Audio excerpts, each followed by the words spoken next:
Welcome back to the Ajax Racing channel, and I got an update today on Project Cheep Jeep.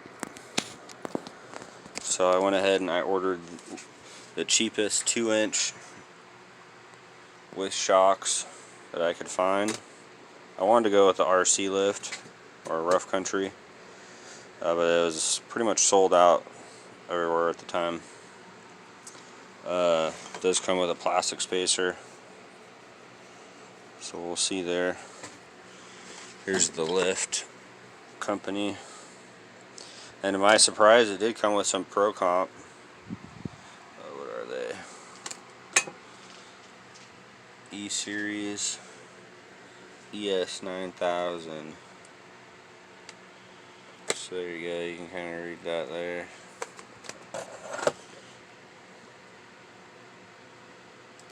And they were white, so I went ahead and just like rattle canned them.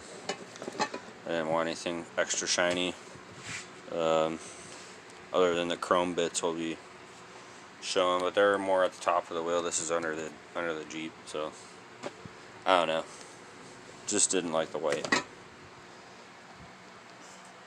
And it came with some stickers,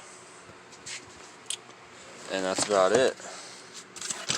So throw her on tomorrow and see how it turns out. Got a couple other things I did to it too, I'll show you. Alright, peace out for now.